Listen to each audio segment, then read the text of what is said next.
धियो यो नः प्रचोदयात्।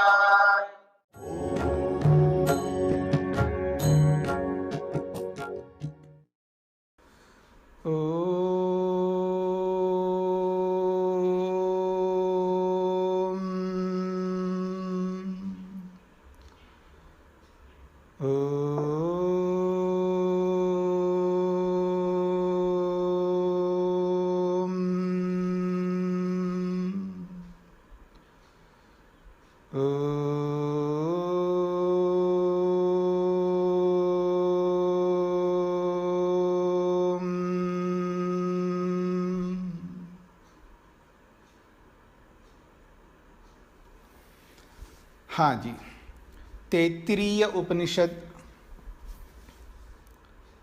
शिक्षा अध्याय शिक्षावल्ली, उसमें प्रथम अनुवाक पूरा हुआ है।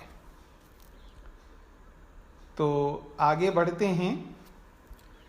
शिक्षा अध्याय यानी शिक्षावल्ली का द्वितीय अनुवाक, दूसरा विभाग, इसमें शिक्षाम व्याख्यास्याम।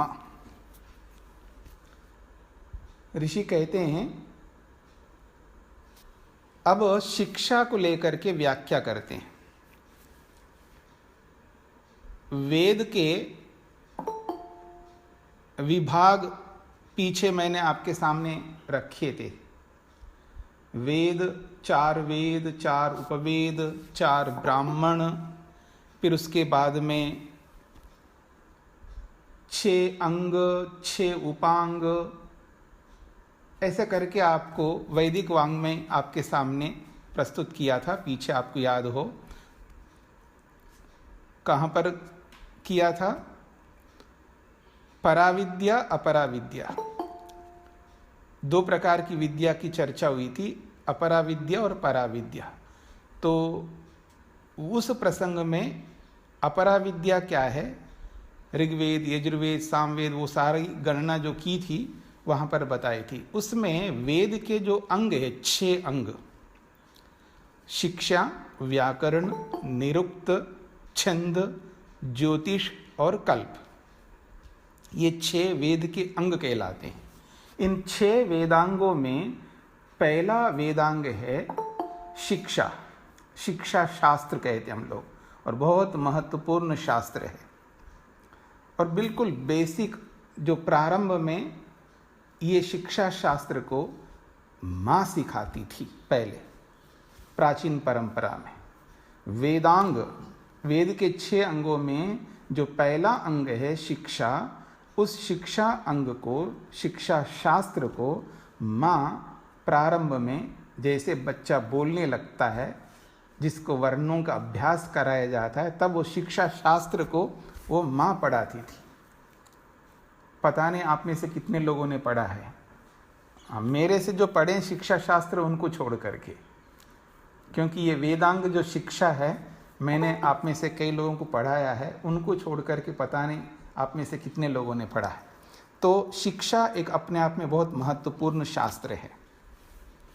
उसी बात को लेकर के यहाँ पर संक्षेप से यहाँ पर बताया जा रहा है, शिक्षां व्याख्यास्यामः।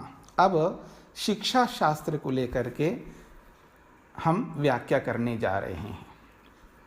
तो शिक्षा में क्या ध्यान रखना होता है, इस बात को लेकर के कुछ संकेत किया जा रहा है श्लोक में। वर्णः, स्वरः, मात्रा, बलम, साम, संतानः इति उक्तः शिक्षाध्यायः। तो इस शिक्षा अध्याय में कुछ मुख्य प्रसंग बताए हैं, क्योंकि शिक्षा शास्त्र में बहुत बातें हैं, लेकिन इसमें संक्षेप से कुछ बातें यहाँ पर उन्होंने स्पष्ट की है। तो कहा वर्णः, शिक्षा शास्त्र में सबसे पहले वर्ण देखे जाते हैं, फिर उसके बाद स्वरः, स्वर देखे जाते हैं, फिर उसके बाद मात्रा को देखा जाता है, फिर बल को देखा जाता है, फिर साम को देखा जाता है, फिर संतान को देखा जाता है। तो वर्णः, तो चलिए आपकी परीक्षा ले लेता हूँ मैं कि कितने वर्ण होते हैं, अक्षर। आप में से कोई हाथ खड़ा करे तो मैं उनसे पूछ सकूं। अपने आप नहीं बोलना है। जब मैं कहूँगा हाँ आप बताइए तो बता सकते हैं आप में से कोई हाथ खड़ा करिएगा, जिनको पता हो तो बताना, ऐसे तुक लगा करके नहीं बताने का। तो आप में से कोई बताइए कि अक्षर कितने होते हैं, कुल अक्षर कितने होते हैं, किसी को पता है?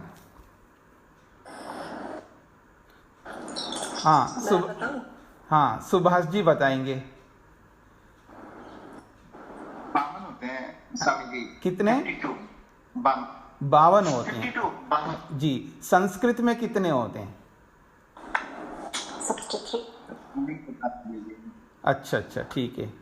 और कौन बताएंगे? हाँ बताइए। आपका नाम नहीं आ रहा है तो हाँ, जिन्होंने हाथ खड़ा किया है ना महानुभाव, उनका नाम सतीश जी कौशिक जी। हाँ जी हाँ जी, चलिए। और हाँ आपने तो पढ़ लिया मेरे से, आप तो बता देंगे। जी जी जी, अच्छा चलिएगा। तो देखिएगा, अभी मैं बता देता हूँ, आप सुन लीजिएगा, फिर बाद में आप समझ लेना। तो देखिए, शिक्षा शास्त्र में ये जो वर्ण है वो 63 हैं। वर्णास्त्री षष्टि ही, वर्णास्त्री षष्टि ही। तो वर्ण जो है, अक्षर जो है 63 हैं, 63। हाँ 52 नहीं है, वो 52 तो हिंदी के अनुसार आपने बताया सुभाष जी ने, मैंने संस्कृत की बात कही ना। तो वर्ण जो होते हैं वो 63 होते हैं, 63। अब जिनको लिखना लिख लीजिएगा। ये जो स्वर होते हैं, स्वर जिनमें 2 विभाग है, स्वर और व्यंजन। तो स्वर 22 होते हैं, और उन 22 स्वरों में 5 अरस्व अक्षर होते हैं, जिसको आप छोटा अक्षर कहते हैं, 5। और 8 होते हैं बड़े अक्षर, जिनको हम दीर्घ कहते हैं, और 9 होते हैं जिनको हम प्लुत कहते हैं। तो अरस्व 5, दीर्घ 8 और प्लुत 9 होते हैं। तो कुल हो गए ना 22। और 5 वर्ग होते हैं, क च ट त प, कवर्ग, चवर्ग, टवर्ग, तवर्ग, पवर्ग। 5 वर्गों में 5-5 अक्षर होते हैं, जैसे क ख ग घ ङ, ऐसा है ना, 5 अक्षर हो गए। ऐसे चवर्ग में च छ ज झ ञ, टवर्ग में ट ठ ड ढ ण, तवर्ग में त थ द ध न, पवर्ग में प फ ब भ म। ये 5 वर्ग हो गए। तो एक एक वर्ग में 5-5 अक्षर होते हैं, तो 25 हो गए।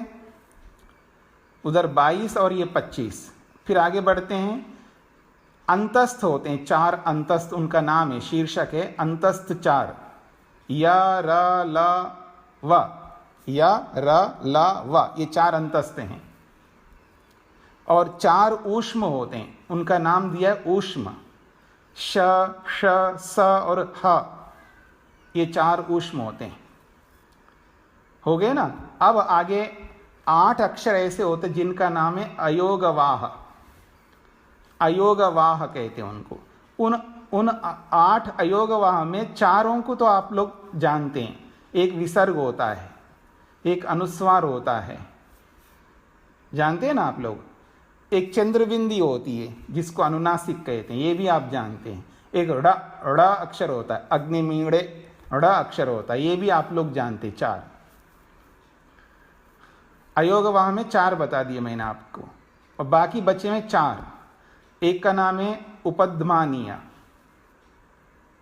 एक का नाम है जिह्वामूलीय, और एक का नाम है दीर्घ और अरस्व। ये अयोगवाह का दीर्घ है, अयोगवाह का अरस्व है। ऐसे ये 8 अयोगवाह नामक अक्षर होते हैं।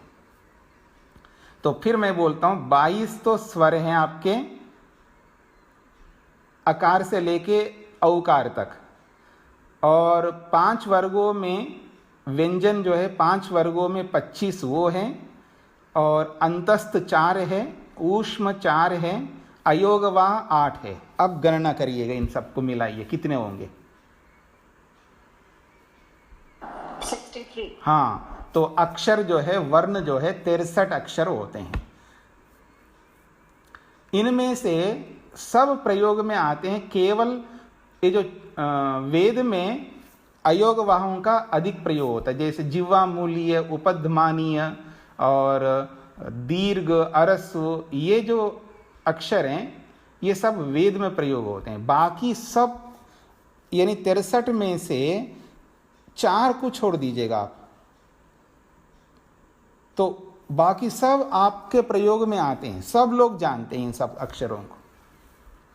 केवल वेद में ही होते हैं, जैसे वो अलग से लिखा रहता है ना वेद में, कुछ आपको अजीब सा वो चिन्ह जैसा लगता है, वो वास्तव में अक्षर है वो। तो वो वेद में 4 अक्षर ऐसे अतिरिक्त जो है, जो वेद में ही वो प्रयोग में आते हैं, वो भाषा में प्रयोग में नहीं आते हैं। बाकी सारे अक्षर प्रयोग में आते हैं आपके। विसर्ग भी आता है आपके प्रयोग में, अनुस्वार भी आपके प्रयोग में आता है, चंद्रबिंदी भी आपके प्रयोग में आती है, ये सब प्रयोग में आते हैं। तो ये 63 अक्षर होते हैं। संस्कृत में सबका प्रयोग होता है और वेद में 63 अक्षरों का प्रयोग होता है। व्याकरण में भी इन 63 अक्षरों का प्रयोग होता है। तो वर्ण जो है, इनको वर्ण कहते हैं। स्पष्ट हो गया जी? 63 अक्षर। अब याद रखना कि वर्णमाला में कितने अक्षर होते हैं, तो 63 अक्षर बताना है आपको। ठीक है, तो आगे बढ़ते हैं। स्वर। अभी क्वेश्चन पूछ सकते हैं स्वामी जी इसके बारे में? हाँ जी, पूछिए। उपध्मानीय और जिह्वामूलीय कैसे बोलते हैं? देखिए, ये तो जब वेद में या व्याकरण में जिनका प्रयोग होता है तो वो उसके अलग नियम होते हैं। ये वैसे भाषा के अंदर वैसे प्रयोग में नहीं आते हैं। अच्छा जी जी, ये जो अयोगवाह में 8 अक्षर है ना, तो मैं गिना देता हूँ। अयोगवाह में 8 अक्षर: विसर्ग, जिह्वामूलीय, उपध्मानीय, अनुस्वार और दीर्घ, अरस्व और अनुनासिक और ड़, ये 8 हैं। तो इन 8 में से विसर्ग आपके प्रयोग में आता है, अनुस्वार आपके प्रयोग में आता है और अनुनासिक आपके प्रयोग में आता है, और ड़ अक्षर भी आप लोग बोलते ही है, अग्निमीड़े, पुरोहितम, ऐसा। तो बाकी 4 अयोगवाह है जो है, वो थोड़ा वेद में ही प्रयोग में आते हैं, लोक में नहीं आते हैं, बहुत कम लोग जानते हैं उनको। उनको आप जब शिक्षा शास्त्र पढ़ेंगे आप, तभी आपको समझ में आएगा, वैसा भी नहीं समझ में आएगा। बस इतना मान करके चलिए, जिह्वामूलीय, उपध्मानीय और दीर्घ और अरस्व ऐसे होते हैं, इतना समझ लीजिएगा। हाँ, आरती जी कुछ कहना चाह रहे हैं? हाँ जी, ये जो इसमें लिखा हुआ है ऊपर शिक्षा अध्याय द्वितीय अनुवाक, ये जो अ लिखा हुआ है ये क्या है? ये अनुवाक में अकार? हाँ जी, ये जो एस टाइप का जो है। अच्छा, वो अवग्रह चिन्ह कहते, वो अक्षर नहीं है। अच्छा, वो अक्षर नहीं है, वहाँ अक्षर छुपा हुआ है, आकार छुपा हुआ है। उस छुपे हुए आकार को समझने के लिए वो एक सिंबल बना के रखा है, जो जैसे अंग्रेजी में एस होता है ना, वैसे ही उसको अवग्रह चिन्ह कहते हैं, वो अक्षर नहीं है। धन्यवाद जी जी जी। स्वामी जी, ये 63 एक बार दोबारा गिनाइए। 22 तो ये स्वर हो गए, 5 वर्गों में 5-5 अक्षर हैं जी। 25 वो हो गए, 25, 22 और 8। हाँ, और 4 अंतस्थ हैं, या, रा, ला, व, जी। और 4 ऊष्म हैं, श, श, स और ह। 8 हो गए ये। हाँ, तो हो गए ना। देखिए 22, 25, देखिए सुनिए, फिर मैं बोलता हूँ, 22, 25, 8, फिर 8।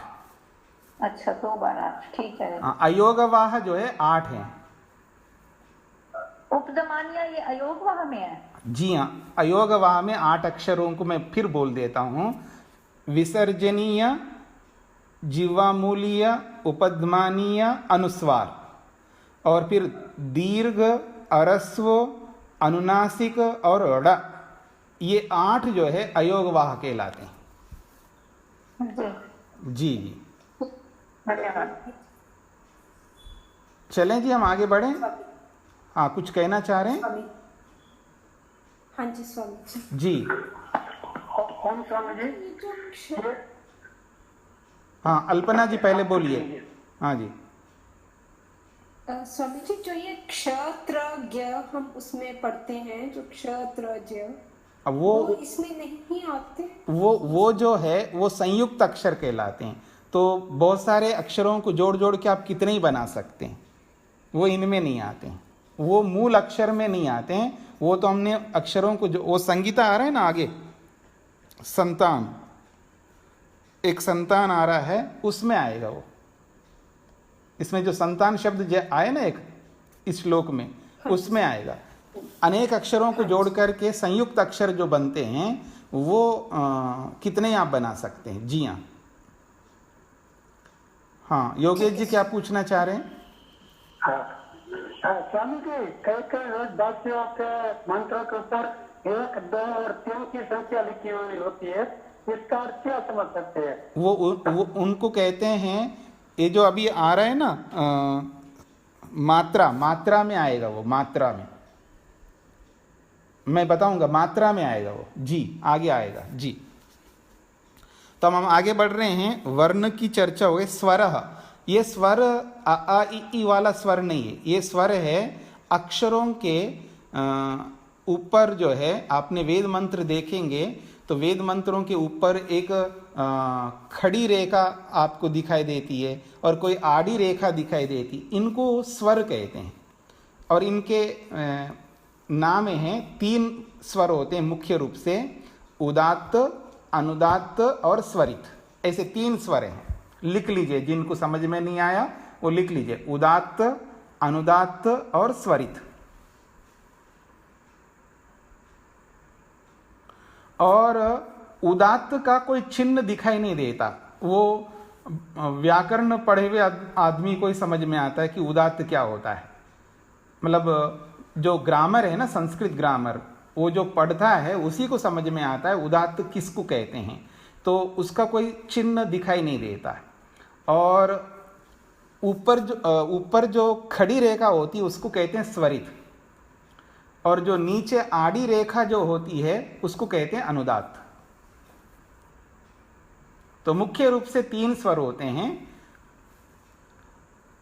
फिर व्याकरण में आगे जब समझ में आएगा तो उन स्वरों को मिला करके कुछ और भी स्वर बन जाते हैं, वो आपको बाद में पता चलेगा। लेकिन मुख्य रूप से ये 3 ही स्वर हैं, उदात्त, अनुदात्त, स्वरित। ये स्वर कहलाते हैं। तो स्वामी जी आपने अभी जो 22 स्वर भी उसमें गिनवाए वर्ण है, वो स्वर अलग है? जी यही बोल रहा था मैं, वो स्वर है। वर्णों में उनका नाम दिया है स्वर, ठीक है, उनको स्वर कहते हैं। 2 विभाग है, स्वर और व्यंजन। वर्णों में 2 विभाग कर दिया, एक का नाम दिया स्वर, दूसरे का नाम दिया व्यंजन। और ये जो स्वर है, ये स्वर बोलने के स्वर होते हैं। किस अक्षर को कैसे बोलना है, कोई अक्षर उदात्त में बोलना होता है, किसी अक्षर को अनुदात्त में बोलना होता है, और किसी अक्षर को स्वरित में बोलना होता है। ये बोलने के स्वर है। ये स्वामी जी मंत्रों के उच्चारण में काम आते हैं? हाँ जी, जब मंत्रों का उच्चारण करते हैं उसमें काम आती है जी। तो ये स्वर हो गए 3 मुख्य स्वर, उदात्त, अनुदात्त और स्वरित। अब आगे बढ़ते हैं। मात्रा जो है, ये वर्णों के बोलने के लिए जो समय लगता है हमको, किसी वर्ण को जब हम बोलते हैं, उस वर्ण को बोलने का जो समय लगता है, उस समय के निर्धारण से उस वर्ण की मात्रा बनती है। जैसे अकार बोलूं मैं, तो उस अकार को बोलने में कितना समय लगता है? तो जितना समय लगता है उतने समय को एक मात्रा नाम दिया है। और उसी अकार को अधिक समय लेकर के जब मैं बोलूंगा, यानी पहली मात्रा से दुगुना समय लेकर के बोलूंगा, तो उसको दूसरी मात्रा कहेंगे। मतलब 2 संख्या, मतलब 2 मात्रा वाला अक्षर, ऐसा कहेंगे उसको। अक्षर वही होगा, एक ही, लेकिन जितने समय में उसको बोलूंगा उतने समय में उसका उच्चारण कर लिया है, वो एक मात्रिक अक्षर कहलाएगा। और जब उसी अक्षर को मैं उससे दुगना समय लेकर के बोलूंगा तो वो द्विमात्रिक अक्षर कहलाएगा, यानी दूसरी मात्रा, 2 मात्रा हो गई उसमें, यानी डबल समय लगा। और उसी अक्षर को तिगुना समय लेकर के मैं बोलूंगा, वो तृतीय मात्रा कहेंगे उसको, यानी 3 प्रकार की मात्राएं, पहली मात्रा, दूसरी मात्रा, तीसरी मात्रा, यानी मात्राएं 3 होंगी, पहली, दूसरी और तीसरी, ऐसा। और उन मात्राओं का नाम दे दिया है। अब मात्रा नहीं बोलते उसको, उनका नाम दिया है अरस्व, दीर्घ और प्लुत। ये मात्रा है, मात्राओं का नाम दिया है, जिसको आप लोग मोटी भाषा में बोलते हैं ना, छोटी ई, बड़ी ई। तो ये छोटी ई जो बोलते हो, इसको व्याकरण की भाषा में, शिक्षा की भाषा में उसको कहेंगे अरस्व। और जब बड़ी ई बोलते हो, उसको व्याकरण की भाषा में कहते दीर्घ, अरस्व दीर्घ। और फिर तीसरी मात्रा है, उसका नाम दिया प्लुत। जैसे ओम में जो 3 संख्या है ना, वो प्लुत को बताने के लिए है। 3 जो संख्या है वो प्लुत को बताने के लिए, और जब 2 संख्या होती है वो दीर्घ को बताने के लिए होता है, और जो 1 संख्या होती है वो अरस्व को बताने के लिए होता है। जो वेदों में आप देखते हैं ना, वो मात्राओं के लिए आता है वहां पर। तो अरस्व, दीर्घ, प्लुत, ये नाम दिए हैं उनके। तो जैसे हम लोग बोलते हैं अनुज, अनुज बोलते हैं, अनुज। तो अनुज में अकार जो आया है, वो अकार में जो मात्रा है वो अरस्व की, अनुज, ठीक है ना। ऐसे ही बहुत जगहों पर आप मात्राओं को देख सकते हैं, जहां अरस्व मात्रा है तो अरस्व ही बोलेंगे, जब दीर्घ मात्रा है तो उसको दीर्घ ही बोलना है। उदाहरण के लिए मैं बोलूंगा जालंधर। अब जालंधर में जा जो है उसमें दूसरी मात्रा है, यानी दीर्घ है। अब पंजाब के लोगों को आप देखिएगा, वो दीर्घ को अरस्व करके बोलते हैं। जालंधर को जालंधर नहीं बोलेंगे, जलंधर बोलेंगे। समझ में आ रहा है ना आपको? वो जालंधर नहीं बोल सकते, अर्थात उनके अभ्यास में इतना आ गया है, जितने भी दीर्घ अक्षर होते हैं उनको अरस्व करके बोलते हैं, और कोई अरस्व अक्षर है तो उसको दीर्घ करके बोलते हैं। हाँ, अरस्व अक्षर को दीर्घ करके बोलते हैं और दीर्घ अक्षर को अरस्व करके बोलते हैं। तो अब जालंधर है तो जालंधर ही बोलना, जलंधर नहीं बोल सकते आप, क्योंकि वहां दीर्घ अक्षर है, जा है, जा नहीं है, जलंधर नहीं है, जालंधर है।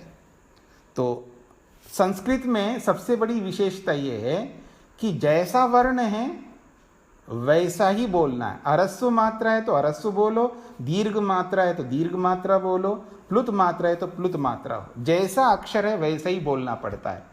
जैसा लिखो वैसा ही बोलो, जैसा लिखो वैसा ही समझो। ठीक है जी। तो ये मात्राएं, 3 मात्राएं, इनका नाम दिया है अरस्व, दीर्घ, प्लुत। स्वामी जी एक बात पूछूं? जी। सामान्य भाषा में प्लुत का इस्तेमाल नहीं होता? हाँ, नहीं होता है, ये वेद में ही होता है। ठीक जी। धन्यवाद। और जब गाते हैं ना, लोग गाते हैं, उसमें भी प्रयोग में होता है। जब मंत्रों को गाते हैं, श्लोकों को गाते हैं, तो गान विद्या में ये प्रयोग में आता है। जी स्वामी जी कोई उदाहरण दीजिए प्लुत का। ये तो सबसे बड़ा उदाहरण है। ओम का उच्चारण करो आप, प्लुत अपने आप होगा। तभी वो मात्रा डली होती है हाँ उसके जी। बीच में। और वैसे भाषा में भी प्रयोग होता है प्लुत का, जब किसी को आवाज देना होता है तो संबोधन संस्कृत में कहते हैं, हे देवदत्त, हे देवदत्त। आप में से किसी का नाम मैं मान लीजिएगा बोलूं, जैसे सीमा है। सीमा में अपने आप में माँ जो है वो दीर्घ अक्षर है। अब मैं इनको संबोधन करूं, अब सीमा स्त्रीलिंग में शब्द है, सीमा, सीमा, सीमे, सीमा, ऐसा बनेगा। तो संबोधन करेंगे, हे सीमे, ऐसा होगा। मैं को मैं प्लुत करके बोलूंगा। जैसे सीते, हाँ, सीते, हाँ, सीता, सीता स्त्रीलिंग में है ना, सीता।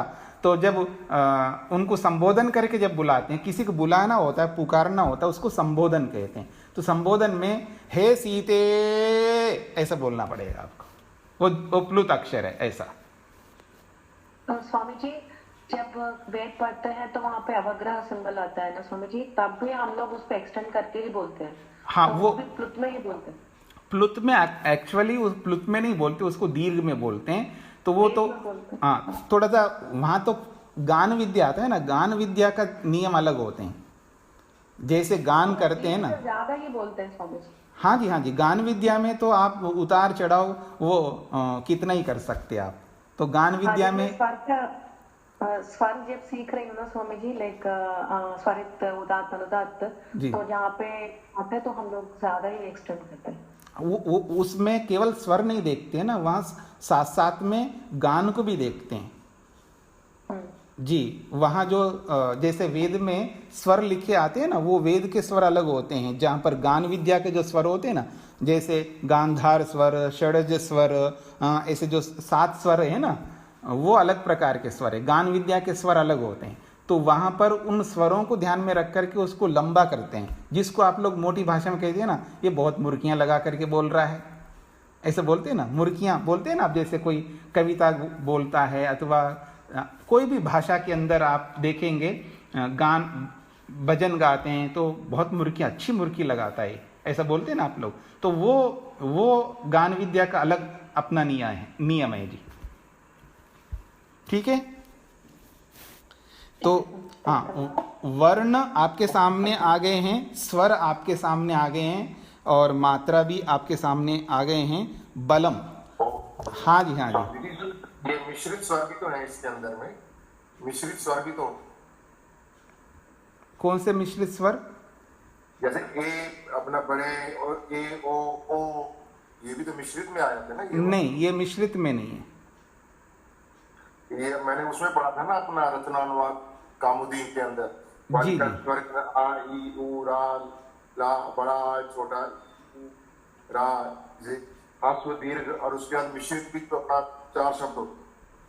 जी जी, वो अलग प्रक्रिया है, वो अलग प्रक्रिया है। ये विशुद्ध 63 जो अक्षर हैं, ये विशुद्ध स्वतंत्र माना है, इनको स्वतंत्र माना है। 63 अक्षर तभी बनेंगे। मिश्रित में तो अभी अल्पना जी ने पूछा ना, ज्या है,क्षा है, ऐसे बहुत सारे मिश्रित अक्षर होंगे। जी जी, तो वो बाद में कितने आप मिश्रित अक्षर बना सकते हैं। शुरू में बताया आपने जी। 2 को मिला करके, 3 को मिला करके, 4 को मिला करके, फिर व्याकरण में कई 4 अक्षर भी मिला करके इकट्ठे रहते हैं वो। तो वो मिश्रित अक्षर आप कितने ही बना सकते हैं। जी हाँ। तो वर्ण, स्वर, मात्रा। अब अगली बात आ रही है बलम।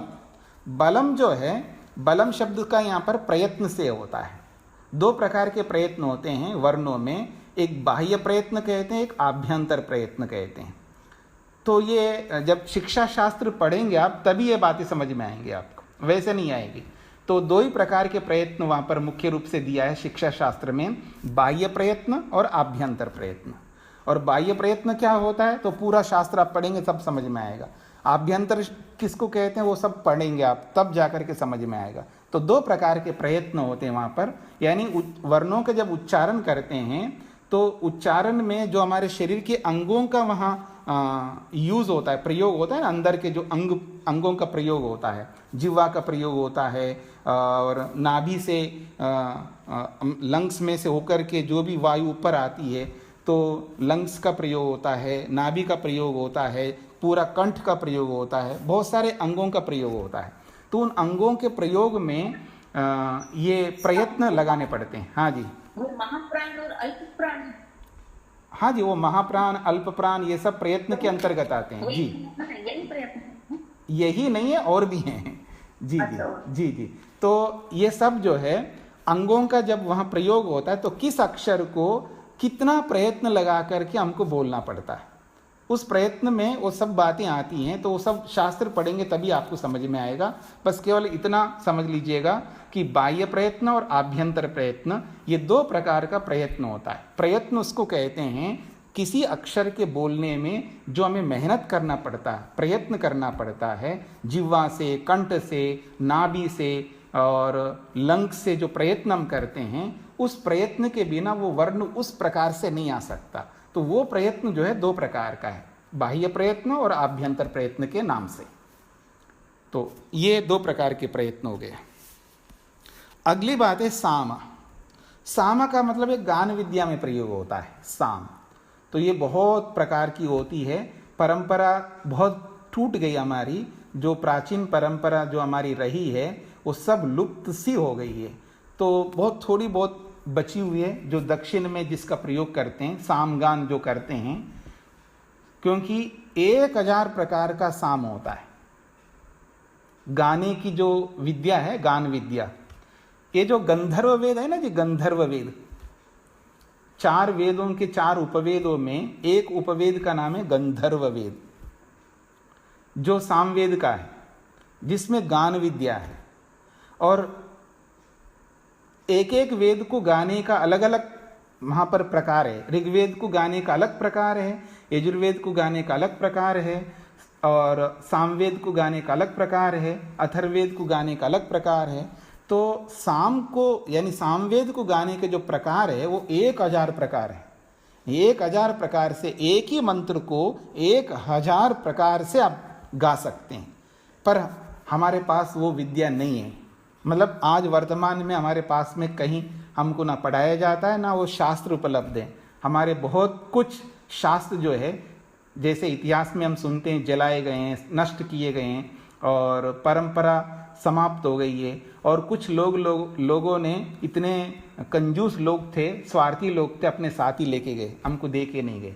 जैसे आजकल भी आपने देखा होगा, आजकल थोड़ा सा लिबरल होते जा रहे हैं। थोड़ा आप 50 साल 30 साल पीछे जाइए, 50 साल पीछे जाइएगा, आप सबने देखा होगा, मैंने तो साक्षात देखा है, जो अपने नीचे काम करवाने के लोगों को रखते ना, उनको रगड़ते रहते तो सिखाते ही नहीं है। जैसे कोई मैकेनिक होता है स्कूटर का और कार का, और उसको बस नट बोल्ट उतारने में ही लगाते सारे जीवन पे, उसको सिखाते नहीं थे, क्योंकि सीख जाएगा तो अपना दुकान खोल करके बैठेगा, तो हमारा दुकान कैसे चलेगा। तो ऐसी बहुत सारी विद्याएं जो है लोग सिखाते नहीं, विद्या देने के लिए होती है, अपने पास रखने के लिए नहीं। वो मान लीजिए अपने बेटे को तो पूरा सिखा देंगे। अगर आप में से कोई व्यापारी होंगे, मान लो व्यापार करने वाले, अपना व्यापार अपने बेटे को अपना विरासत देना हो ना, पूरा दे देंगे, A to Z सब कुछ बताएंगे। कोई फूफा का, कोई बुआ का, कोई वो लड़का, ये लड़का, कोई ना कोई आसपास के रिश्तेदारों में से कोई आकर के आपके यहाँ रह करके सीखना चाहते हैं, देखना कैसे रगड़ते हैं उनको, बेचारे को नहीं सिखा दे पूरा। मैं ये नहीं कहना चाहते हैं सभी ऐसा करते हैं, मतलब अक्सर ऐसी परंपरा चलती रही है। तो इसलिए बहुत सारी विद्याएं जो है ना, लोगों ने साथ लेकर के चले गए, कंजूस लोगों ने। तो इसलिए ऐसी बहुत सारी अच्छी विद्याएं जो है, जो ऐसी नष्ट हो गई ना सिखाने के कारण से। और शास्त्रों के रूप में जो विद्याएं थी, तो वो लोगों ने नष्ट कर दिया, उनको जला दिया, जो भी किया है। और हम इतने आलसी थे, हम ही लोग थे, याद रखना। आप क्या समझते, 100 साल पहले, 200 साल पहले कौन थे? आप ही लोग थे ना, हम सब लोग थे। मैं भी शामिल होगा, मैं भी कहीं पर किसी विद्या को लेके डूब गया होगा, मतलब किसी को नहीं दिया होगा, ये भी हो सकता है ना।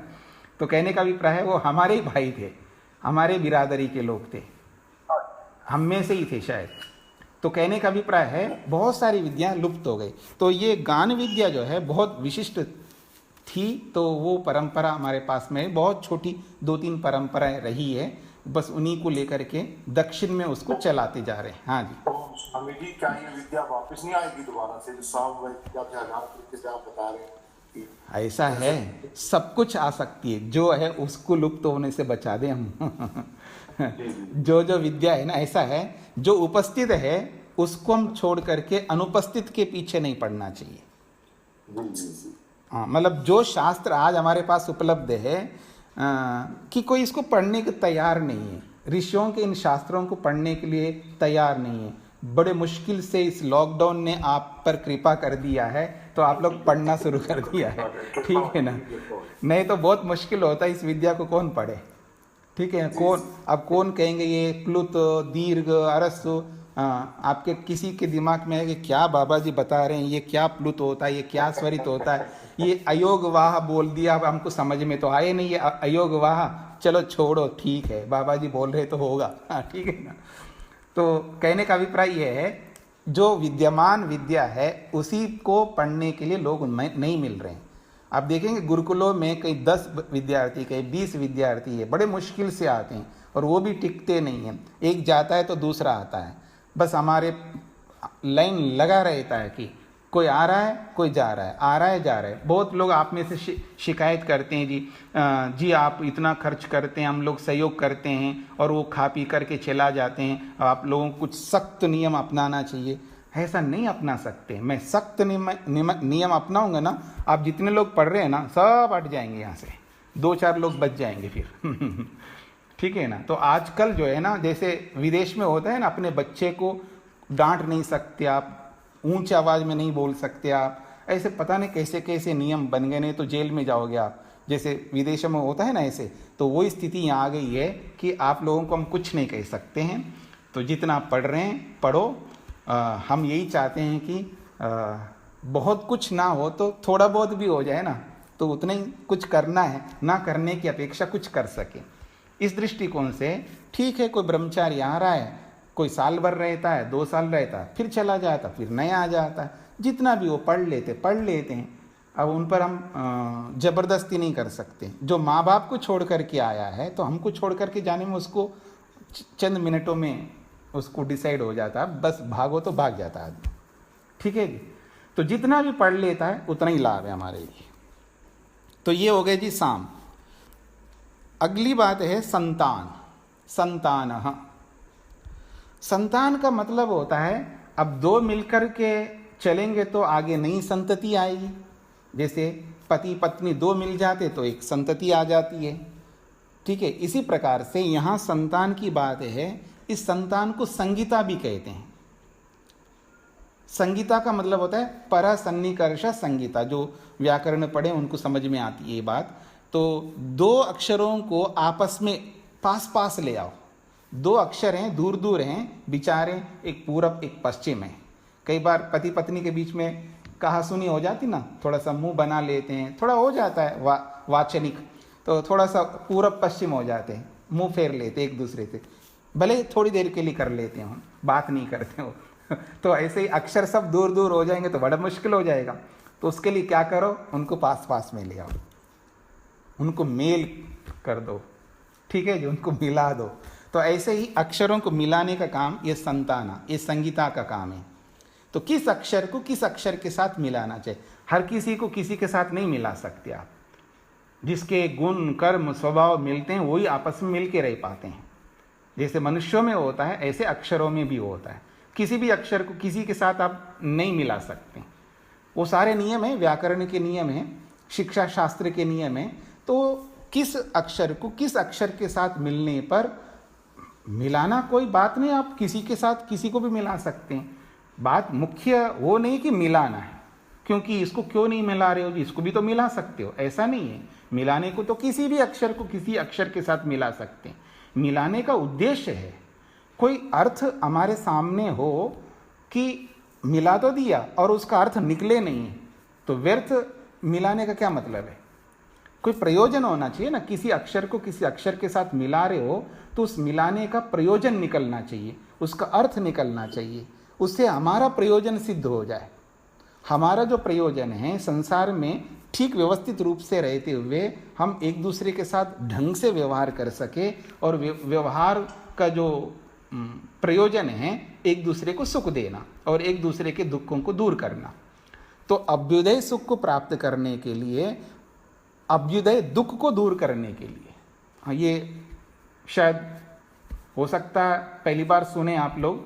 अभ्युदय सुख तो सुनते ही हैं, अभ्युदय दुख शायद पहली बार सुन रहे हो, ये भी हो सकता है। तो अभ्युदय सुख को प्राप्त करने के लिए और अभ्युदय दुख को दूर करने के लिए,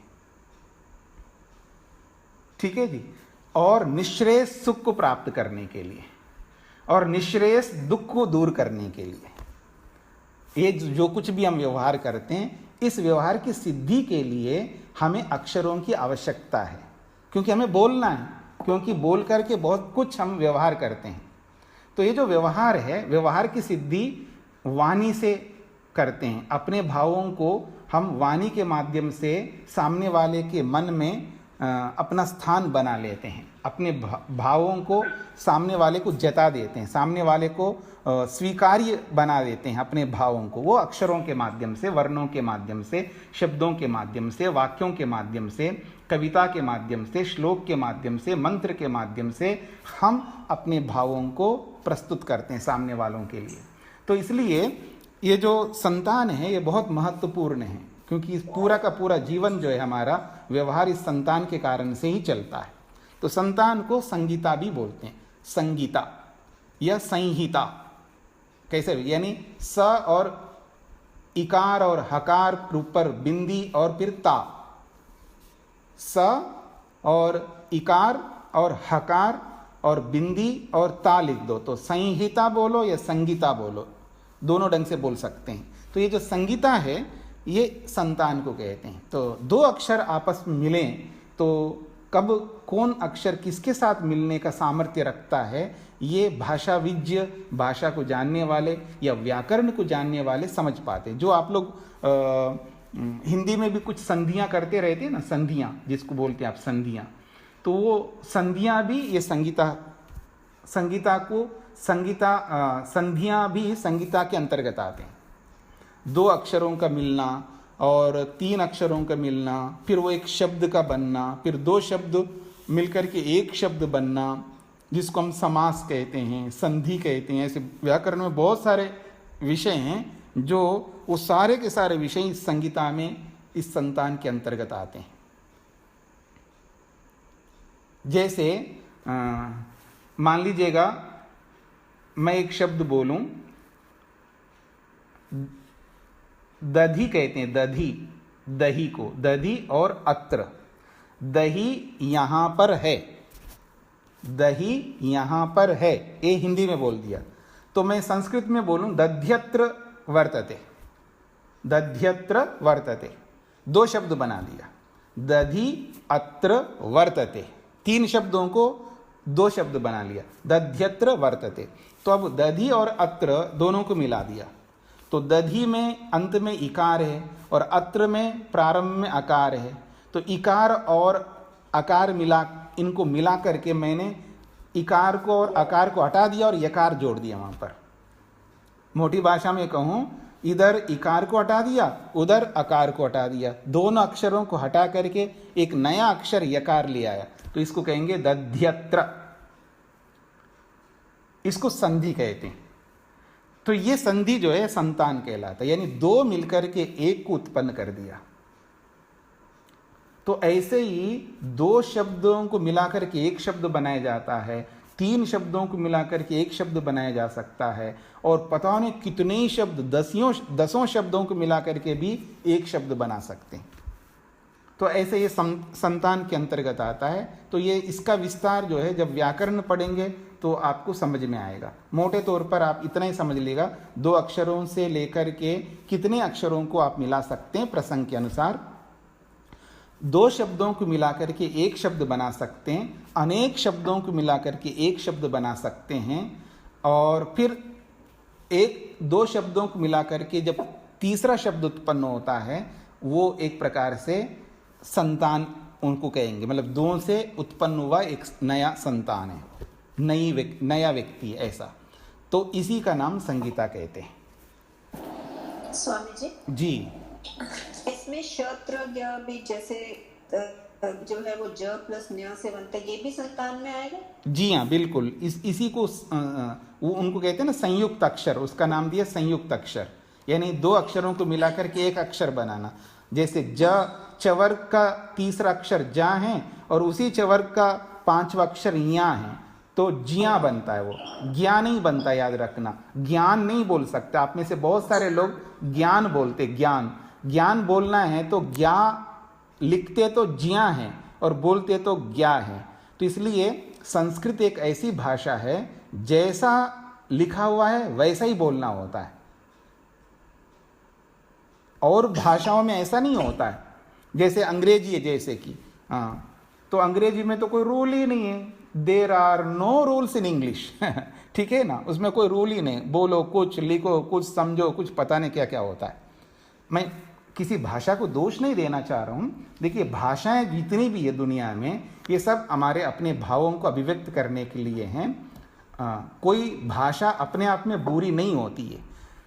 अगर दोष देते हैं, अगर मैं भी किसी भाषा को दोष दूं तो ऐसा नहीं दे सकता। हाँ, ये जरूर कह सकता हूं कि आप हिंदी आपको आती है तो आप हिंदी में बात करिएगा, अपनी मातृभाषा को तो बोलिएगा। जिसको हिंदी नहीं आती है उसके साथ आप अंग्रेजी में बोलो, किसने मना किया? आपको फ्रेंच भाषा आती तो फ्रेंच में बोलो। फ्रांस वालों के साथ में, जिस जिस देश वालों के साथ उनको हमारी भाषा नहीं आती तो उनकी भाषा सीख के उनकी भाषा में बोलो। अगर मान लो आप मेरे से बात कर रहे हो, आपको हिंदी भी आती है, तो आप मेरे से अंग्रेजी में क्यों बोलते हो? फिर आप, एक बात कहना चाह रहा हूँ, मैं ये नहीं कहना चाह रहा हूँ मैं भी 2-4 शब्द आपके साथ में इंग्लिश में बोलता हूँ तो मैं गलत बोल रहा हूँ, ऐसा नहीं है। एक भाषा का प्रभाव में आ गए। जैसे मुंबई में बहुत सारी भाषाएं मिलकर के खिचड़ी बन गई ना, वहाँ पर मुंबई की भाषा अलग प्रकार की होती है। तो आजकल जो है कुछ शब्द अंग्रेज में भी बोल लेते हैं हम लोग, हिंदी में भी बोल लेते हैं। ठीक है, शुद्ध हिंदी में तो बहुत बात करना तो अच्छी बात है, कर सकते हैं। कई बार हम प्रवचन, पहले मैं प्रवचन करता था तो लोग कहते थे आपकी बात ऊपर ऊपर से निकल जाती है। ठीक है, क्योंकि बिल्कुल शुद्ध हिंदी के, तो इसलिए थोड़ा सा मिक्सअप करके अंग्रेजी की और भी थोड़ा जोड़ करके थोड़ा सा सरलीकरण कर दिया, वो अलग बात है। मुख्य बात यह है कि सामने वाला अगर आपकी भाषा को समझता है, हिंदी को, और वो दूसरी भाषा को नहीं समझता है तो आप उसके सामने हिंदी में बोलिएगा। अंग्रेज व्यक्ति जो हिंदी नहीं समझता हो उसको अंग्रेजी में बोलिएगा। अगर अंग्रेज भी हिंदी समझता हो तो अपनी भाषा में बोलो ना वो आप। अगर अंग्रेज आदमी भी यहाँ रह कर के हिंदी सीख लिया उसने, मान लीजिए, उसके साथ हिंदी में बोलो, अपनी मातृभाषा को भुला के।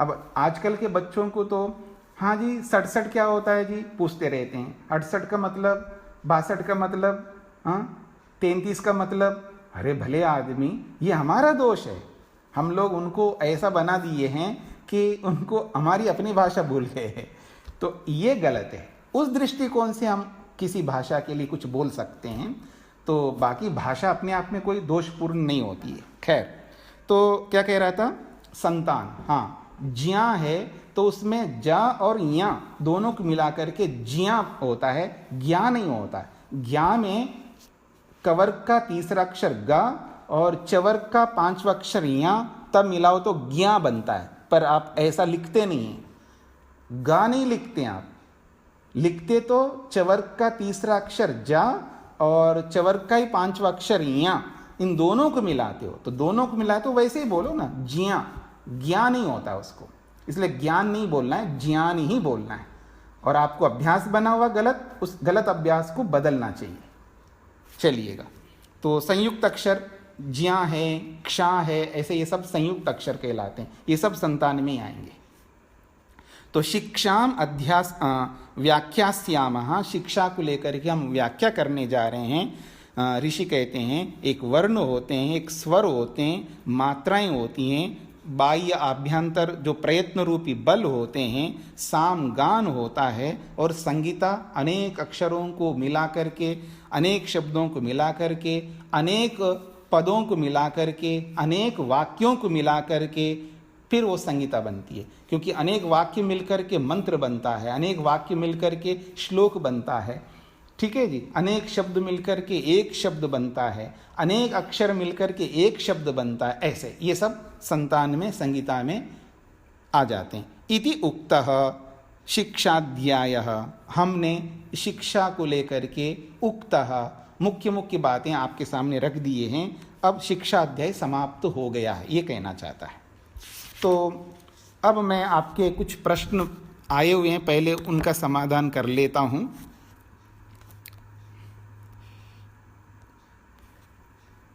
एक माताजी ने प्रश्न किया है कि आपने बताया कि व्यक्ति के दुख का सबसे बड़ा कारण व्यक्ति स्वयं है, तो जी इससे कैसे बचें? आप कृपा करके कोई ऐसा वाक्य देवे जिससे उसको याद रखे और हम आध्यात्मिक दुख से बचें। अरे वाह! प्रश्नकर्ता का प्रश्न ये है, वो पूछना चाहते हैं, मैंने कल शायद कब बोला, तो जो जीवन में सबसे अधिक दुख जो हमारे जीवन में आते हैं, उन सबसे अधिक दुखों का मुख्य कारण, मूल कारण जो है हम स्वयं हैं, ये बात कही थी मैंने। तो प्रश्नकर्ता का प्रश्न है कि हम स्वयं हैं, दुख के कारण हैं, तो कोई ऐसा मंत्र, कोई ऐसा सूत्र, कोई ऐसा वाक्य बताइए कि जिसको हम याद रख कर के हम इन आध्यात्मिक दुखों से बच सके। ऐसा प्रश्नकर्ता का प्रश्न है। कारण है। हाँ जी, जन्म लेना ही दुख का। हाँ, तो अच्छी बात है, जब आप ही समाधान कर रहे हैं तो फिर मेरी कोई आवश्यकता नहीं है। ठीक है जी। तो ऐसा है, 3 प्रकार के जो दुख बताए थे कल, आध्यात्मिक दुख, आधि भौतिक दुख और आधि दैविक दुख। तो जो अध्यात्म के दुख है, यानी स्वयं हमको जो मिल रहे हैं, चाहे शरीर में दुख मिल रहे हैं, चाहे वाणी में मिल रहे हैं, या इंद्रियों में या मन में, तो मानसिक दुख होते हैं, वाचनिक दुख होते हैं, यानी इंद्रियों से मिलने वाले दुख होते हैं, और शरीर के दुख होते हैं। इन सब दुखों का मुख्य कारण, बड़ा कारण यदि कोई व्यक्ति है तो हम स्वयं हैं। तो अब हम अपने आप को दुख दे रहे हैं, हम तो नहीं चाहते अपने आप को दुख देना, फिर भी हम अपने आप को दुख देते हैं जो हमें एहसास, अनुभूति नहीं हो पाती है। तो हम कैसे दे रहे हैं अपने आप को? एक उदाहरण देता हूं। बरसात हो रही हो, मान लीजिएगा, एकदम अचानक बीच में बरसात हो जाती है ना, बरसात हो रही है और तेज बरसात हो रही है, सब बादल बादल छा गए आकाश में और बरसात हो रही है। आपके मन में इच्छा हो गई कि पकोड़े बना के खा लेना चाहिए। बना लो, अच्छी बात है। अब किसी को पकोड़े खाना अच्छा नहीं है उसके लिए, किसी रोग के कारण से, उसके मन में भी आता है चलो थोड़ा खा लेता हूँ, और बनाने वाले भी थोड़ा थोड़ा खा लो, कोई बात नहीं, वो भी फोर्स कर देते हैं, ना खाने वाले आदमी को फोर्स करके खिला देते हैं और उसको भी खा रहा है। उसको पता है खाएंगे तो कुछ ना कुछ गड़बड़ होगा, फिर भी खा रहा है। तो ये दुख अपने आप को कौन दे रहे हैं? आपको लगता है कि खिलाने वाले ने जबरदस्ती खिलाया जी इसलिए हमने खाया, मतलब आप बंधुआ मजदूर हो क्या, या आप परतंत्र में जेल में हो, जो दिया वही खाना पड़ेगा आपको? आप तो स्वतंत्र व्यक्ति हो। वो कितना ही फोर्स करे, कितना ऑफर करे आपके सामने, उनके ऑफर से आप क्यों उनके बातों में आ रहे हो? आपकी अपनी बुद्धि है ना, आप स्वतंत्र व्यक्ति हो। इसलिए अपनी स्वतंत्रता से ही आप उस पकोड़ा हो, चाहे कोई भी एक उदाहरण दिया मैंने, आप स्वयं अपने हाथों से दुख ले रहे हो। महर्षि पतंजलि ने एक बहुत अच्छी बात कही है इसी बात पर, कि उसने कहा कि इसने मेरे को विष खिलाया। ऋषि पतंजलि कहते हैं उसने नहीं खिलाया, तूने खुद ने खाया।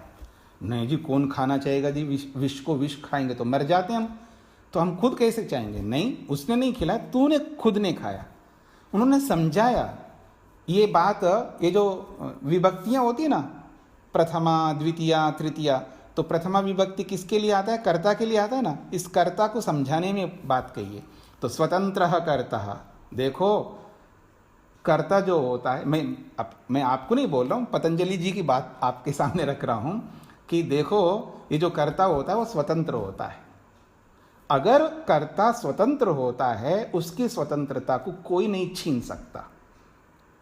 आप कर्ता हो, इसका मतलब है किसी ने नहीं खिलाया है, आप बहाना बनाना बंद कर दो, उसने खिलाई इसलिए खाया। एक रोटी ज़्यादा खाई जी क्योंकि उन्होंने बहुत फोर्स किया इसलिए खाना पड़ा।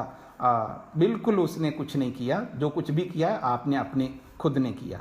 उसने कह दिया तो आप स्वतंत्र हो ना, आप रोक सकते हो ना अपने आप को। तो हम अपने आप को बहुत दुख देते रहते हैं, जान करके और अनजाने से। 2 प्रकार से दुख देते हैं। हमको जानकारी नहीं है इसलिए अपने आप को बहुत दुख देते हैं, और जानकारी है तो भी दुख देते हैं। वहाँ पर हमारा लापरवाही रहती है, वहाँ पर हमारा प्रमाद रहता है, हमारा आलस्य रहता है। ऐसे बहुत सारे दोष। तो एक वाक्य में, माता जी के प्रश्न के अनुसार एक वाक्य में बोलूं तो हम अपनी मूर्खता को देखते रहें और अपनी मूर्खता के चक्कर में ना आए, तो हम बहुत सारे अपने आप को देने वाले दुखों से बचेंगे। ये इसका उत्तर है। तो एक और प्रश्न है मेरे सामने आया है कि मनुष्य योनि को उभय योनि कहा जाता है, कर्म सिर्फ मनुष्य योनि में ही होते हैं। तो यह समझा जाए कि मनुष्य योनि के कर्म से आगे की योनि निर्धारित होगी, बिल्कुल, क्योंकि दो प्रकार की योनि हमारे सामने, एक कर्म योनि, एक भोग योनि।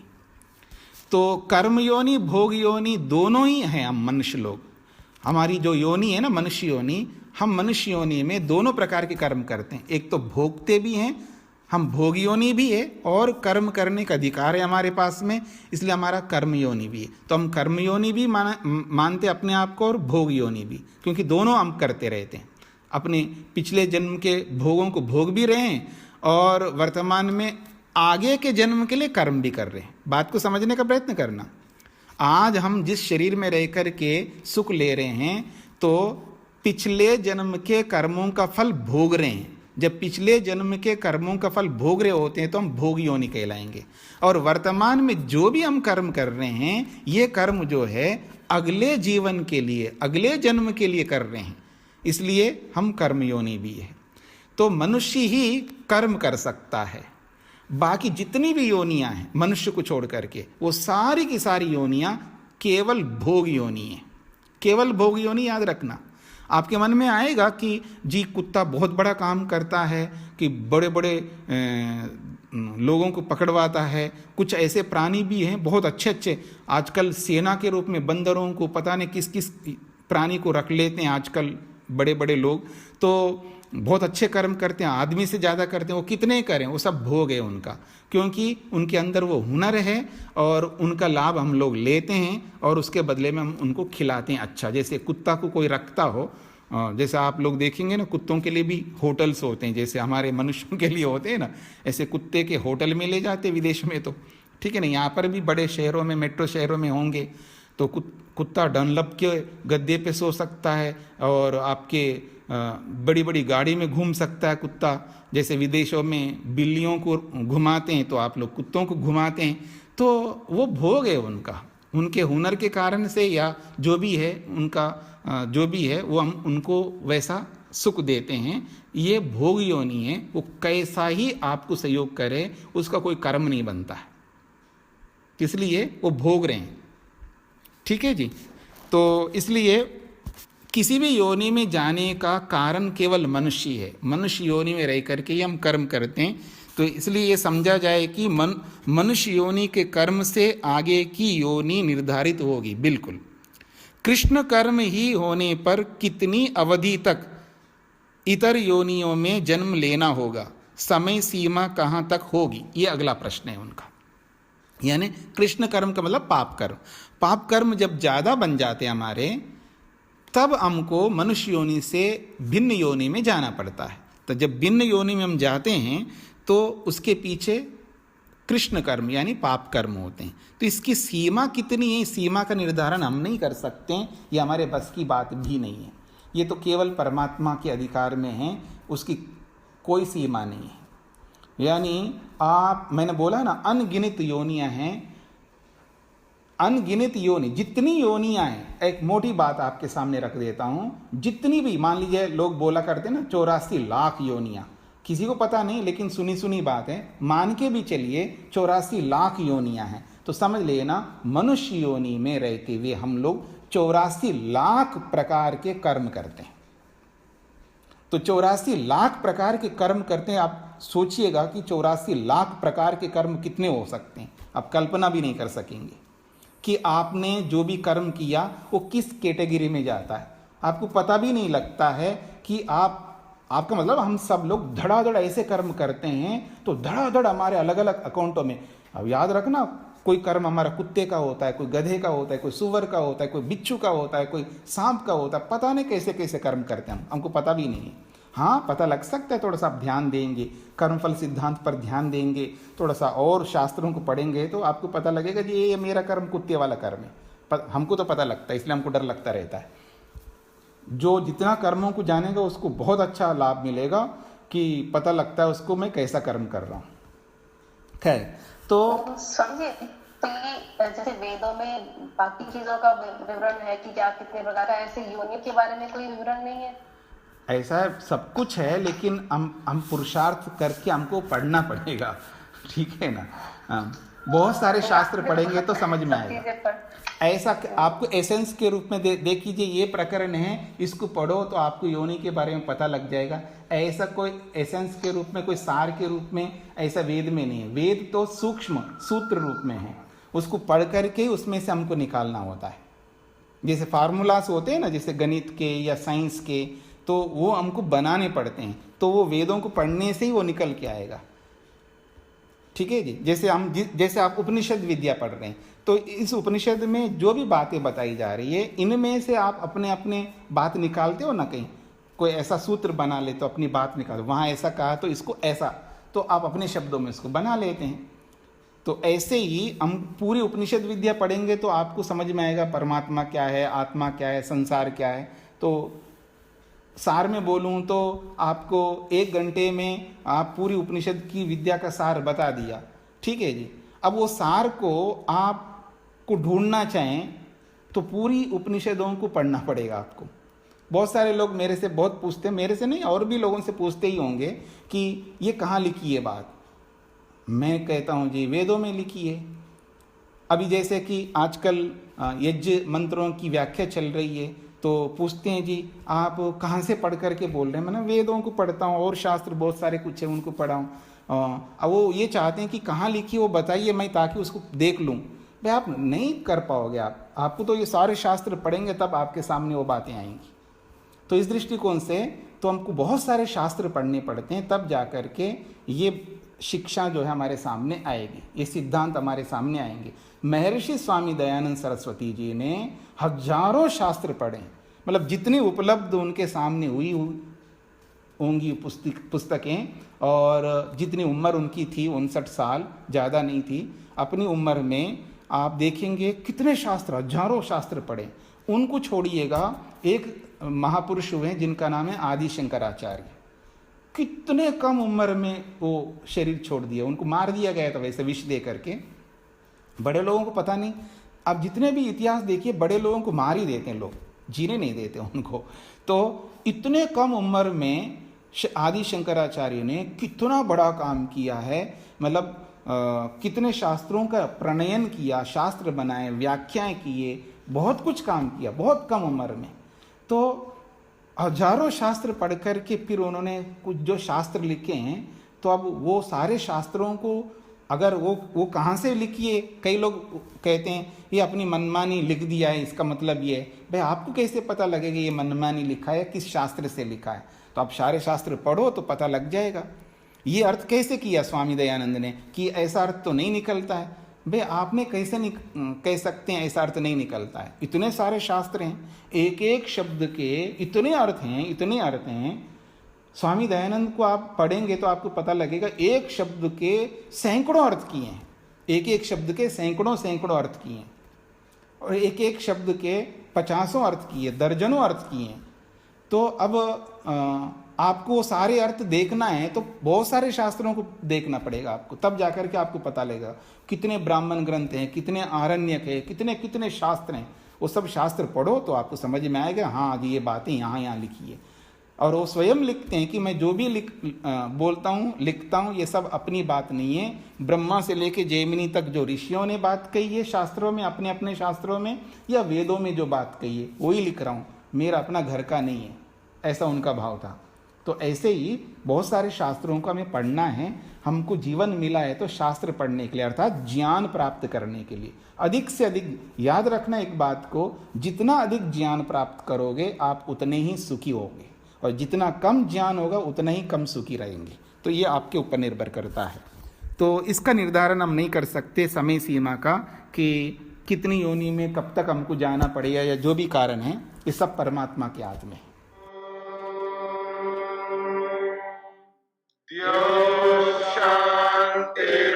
शांतिरंतरिक्षं शांति पृथिवी शांतिरापः शांतिरोषधयः